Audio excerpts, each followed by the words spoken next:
Whacky season in Afghanistan. A wild and violent game where two opposing teams on horseback compete for the carcass of an animal. It is Afghanistan's national sport and literally means goat grabbing. It is best described as a free-for-all, a mixture of polo and rugby. According to tradition, Whacky developed among nomads living in Mongolia and Central Asia. Rumour has it that warriors initially used prisoners of war instead of animals for the game. These days a goat or a calf will do. The headless carcass is placed in the centre of a circle and surrounded by the players of two opposing teams. At a starting signal, riders push their horses toward the centre of the circle. Each rider attempts to grab the calf while dodging horses' hoofs and riders' whips. After he grabs the carcass, the rider lifts it to his saddle, tucks it under his own leg against the pommel, and gallops towards the turning point, carrying his whip in his mouth. He must circle this point, rush back to the starting point, and drop the carcass in the middle of the circle. Other riders attempt to snatch the calf by clinging to the carcass. If it breaks, riders gallop to the circle and drop the grisly remains. The judges must then decide who snatched the largest portion. If the carcass loses too many limbs, the game organisers have to slaughter a backup animal. There are a few rules in this apparent madness.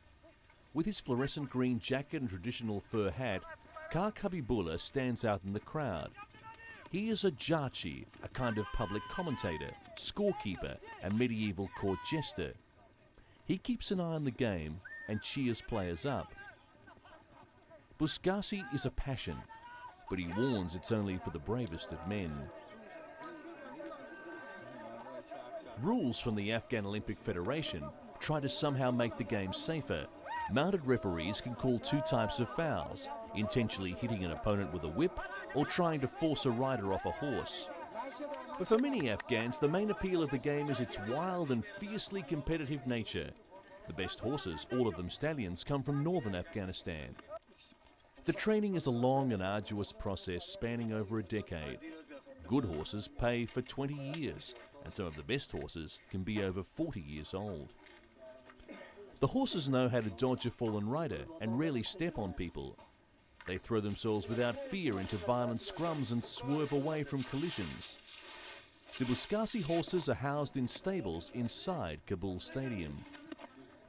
The buildings are ridden with bullet holes from decades of war, but the horses have comfortable stables.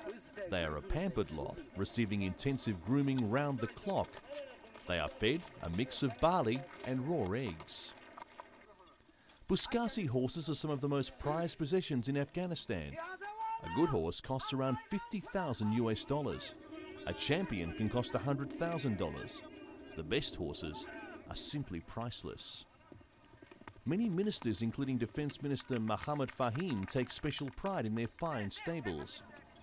Abdul Rashid is head of the Afghan Whacky Federation, an influential body. He says that under the Taliban regime, Whacky was banned. The horses were used in guerrilla warfare instead. An old Afghan saying stands, "Better a bad rider on a good horse than a good rider on a bad horse. When both are good, a champion is born." The best Whacky teams come from northern Afghanistan.